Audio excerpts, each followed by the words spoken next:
Haleluya. Bwana asifiwe. Nimeokoka, Yesu ni Bwana. Asubuhi ya leo niko na furaha, ni kwa sababu ya wokovu wa Yesu. Yesu ameniokoa na amenifanya kitu. Ndio maana asubuhi ya leo ningependa tupate kuongeleshana neno la Mungu, kwa sababu neno la Mungu ni uzima, neno la Mungu ni uhai, na anayekubali neno anakubali Mungu. Maandiko katika kitabu cha Yohana inasema ya kwamba, Yohana kifungu cha 1 mstari wa 1, hapo kwa mwanzo kulikuwa na neno, na neno lilikuwa kwa Mungu, nayo neno lilikuwa Mungu. Kwa hivyo ninaamini ya kwamba anayepokea neno la Mungu anapokea Mungu mwenyewe. Bwana asifiwe. Kwa hivyo siku ya leo ningependa tuongeleshane kuhusu siku za mwisho, kwa sababu kuna siku ambazo zinakuja, siku za mwisho ambao Yesu mwana wa Mungu atakalia kiti na kuhukumu wanadamu. Bwana asifiwe. Ningependa tuongee neno la Mungu katika kitabu cha Ufunuo, kifungu ni cha 14. Tuangalie siku za mwisho. Maandiko inasema ya kwamba, kisha nikaona na tazama, huyo mwana-kondoo amesimama juu ya mlima Sayuni, na watu 144,000 pamoja naye, wenye jina lake na jina la Baba yake limeandikwa katika vipaji vya nyuso zao. Nami nikasikia sauti kutoka mbinguni, kama sauti ya maji mengi, na kama sauti ya radi kuu. Na hiyo sauti niliyoisikia ilikuwa kama sauti ya wapiga vinumbi, wakivipiga vinumbi vyao na kuimba wimbo mpya mbele ya kile kiti cha enzi, na mbele ya wale wenye uhai wanne, na wale wazee wenye mstari wa 3, na kuimba wimbo mpya mbele ya kile kiti cha enzi, na mbele ya wale wenye uhai wanne, na wale wazee, wala hapana mtu aliyeweza kujifunza wimbo ule, ila wale 144,000 walionunuliwa katika nchi. Hawa ndio wasiotiwa unajisi, pamoja na wanawake, kwa maana ni bikira. Hawa ndio wamfuatao mwana-kondoo. Kila aendako, hawa wamenunuliwa katika wanadamu mlipuko kwa Mungu na kwa mwana-kondoo, na katika vinywa vyao haukuonekana uongo, maana hawana mawaa. Kisha nikaona malaika mwingine akiruka katikati ya mbingu, mwenye injili ya milele, awahubiri hao wakaao juu ya nchi, na kila taifa na kabila na lugha na jamaa. Akasema kwa sauti, lugha ya jamaa. Mstari wa 7, akasema kwa sauti kuu, mcheni Mungu na kumtukuza, kwa maana saa ya hukumu yake imekuja. Msujudieni yeye aliyezifanya mbingu na nchi na bahari na chemchemi za maji. Mstari wa 13, nikasikia sauti kutoka mbinguni ikisema, andika, heri wafu wafao katika Bwana tangu sasa, naam, asema Roho, wapate kupumzika baada ya taabu zao, kwa kuwa matendo yao yafuatana nao. Baba, ninasema ni asante, ni kwa sababu ya neno lako asubuhi ya leo.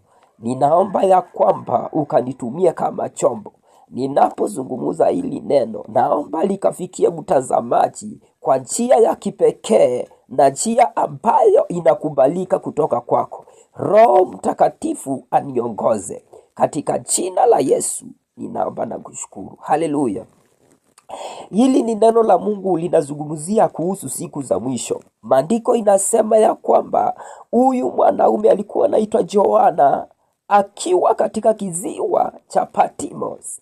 Maandiko inasema ya kwamba na huyu Yohane akawa anaongeleshwa na Mungu katika maono, na maandiko inasema akaona ya kwamba mwana-kondoo amesimama juu ya mlima Sayuni. Na alipokuwa anasimama pale, akaona watu ambao majina yao, nyuso zao zimeandikwa majina ya mwana-kondoo na baba yake. Bwana asifiwe. Yaani majina yameandikwa, nyuso zao zimeandikwa majina ya Mungu. Ilikuwa siku ya hukumu, alikuwa anafunuliwa kuhusu siku za mwisho vile itakavyokuwa. Bwana asifiwe. Na wakati alikuwa pale, kuna jambo la maana limeongelelewa mahali pale, ya kwamba kuna wanawake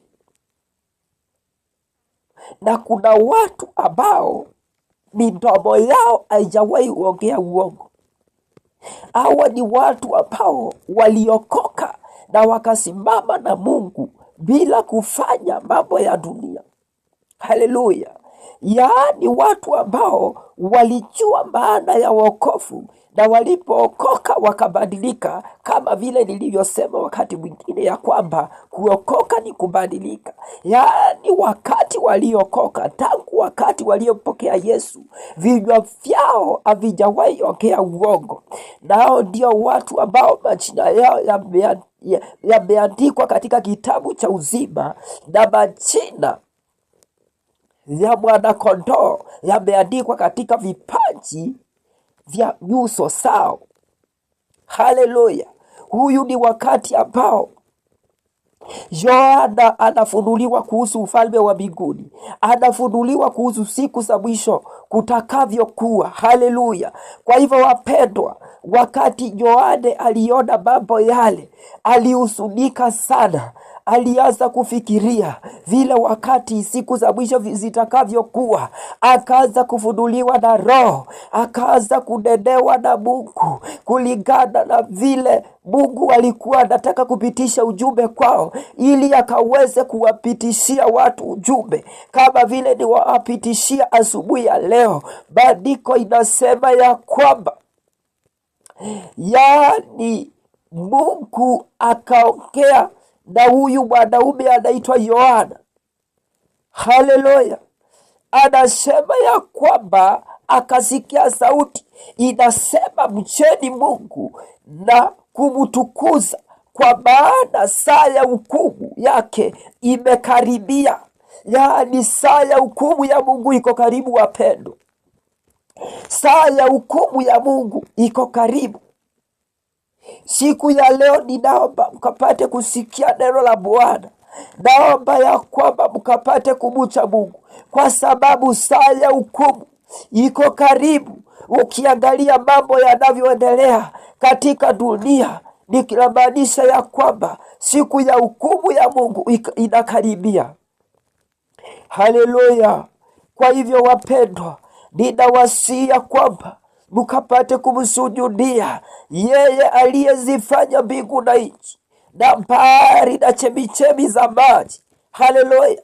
Maandiko inasema ya kwamba Yohana akasikia sauti ambayo ilikuwa inasema, sauti ilitoka mbinguni, andika hivi, heri wafu wafao katika Bwana tangu sasa, naamu wasema Roho, wapate kupumzika baada ya taabu zao, kwa kuwa matendo yao yatafuatana nao. Haleluya. Ndugu zangu, ningependa kuzungumza nanyi kwa ya sababu ya matendo ambayo tunafanya. Yale matendo ambayo tunafanya katika ulimwengu, tunadhania ya kwamba imesaulika. Matendo yote ambayo tunafanya inaandikwa mahali, inarekodiwa mahali. Na ndio sababu ya Yohana akiwa anaoneshwa katika maono, akaambiwa ya kwamba andika hivi, ya kwamba ni heri wafu wafao katika Bwana, kwa sababu matendo yao yatawafuata, yatafuatana na wao. Yale matendo ambayo tunatenda, tunadhania ya kwamba imesaulika, tunadhania ya kwamba Mungu atayasahau. Kuna siku ya hukumu inakuja, na matendo ambayo watu wanafanya yatafuatana na wao. Haleluya! Siku ya mwisho kutaonekana maajabu. Ninaona katika roho ya kwamba siku ya mwisho kuna mambo yanafanyiwa katika giza yatatolewa katika mwangaza. Wengine walifanya mambo katika giza wakidhania ya kwamba kuna mtu anawaona. Siku hizi watu wanaogopa binadamu, wengine wanaogopa wachungaji, wengine wanaogopa wasionekane, lakini kuna matendo wanafanya katika giza. Ninataka kukuambia siku ya leo, yale matendo unafanya katika giza yatafunuliwa katika mwangaza. Siku ya hukumu inakaribia. Ewe mpendwa, sikia neno la Bwana. Sikia neno la Bwana asubuhi ya leo. Neno inasema ya kwamba siku ya hukumu inakaribia. Kuna siku ambayo itakuwa ya kutatanisha. Kuna siku ambayo itakuwa ya kilio, kwa sababu maandiko inasema, Mungu anaongea na Yohane katika mstari wa 13, akamwambia ya kwamba andika hivi, ni heri wafu wafao katika Bwana, kwa sababu matendo ambayo walitenda yatafuatana na wao.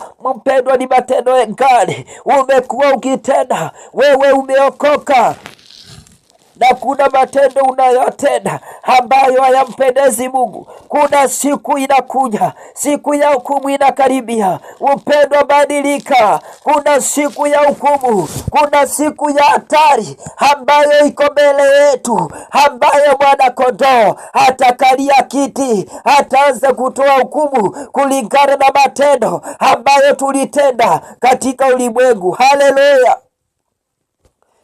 Unaona matendo ambayo unatenda.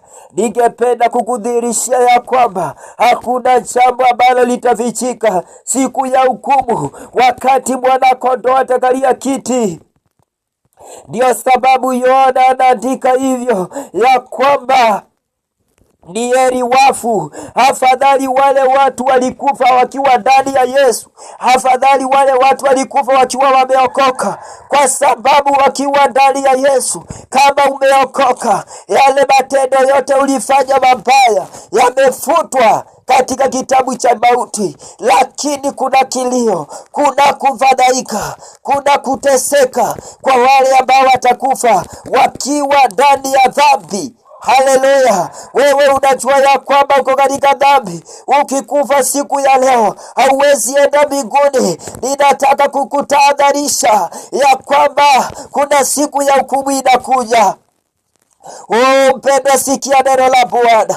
Wewe umekufa, wewe utakaye kufa katika dhambi utaambukia hukumu, utaambukia hukumu. Ni heri ufe ukiwa ndani ya Bwana, kwa sababu haujui siku yako, haujui siku yako mpendwa.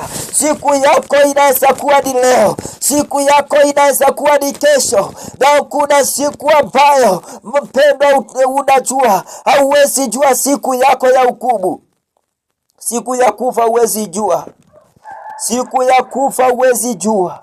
Kwa hivyo ni heri ya kwamba sisi tufe tukiwa ndani ya Yesu, tufe tukiwa ndani ya Yesu, kwa sababu tukifa tukiwa ndani ya Yesu tutaambukia kuingia katika uzimani.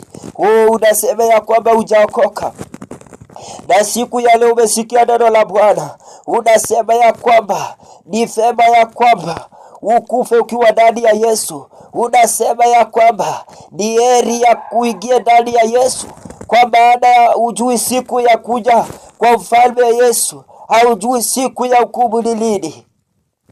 Sema, Bwana Yesu, nimekuja mbele zako, ninajua ya kwamba ni mwenye dhambi. Futa majina yangu katika kitabu cha mauti, andika jina langu katika kitabu cha uzima. Kuanzia siku ya leo nimesikia neno lako na nitafuata neno lako, kwa jina la Yesu uliye Bwana na mkombozi. Mliokoka na hata kuamini. Uliokoka asubuhi ya leo, uweze kuingia katika kanisa ambayo inahubiri Mungu katika roho na kweli, na upate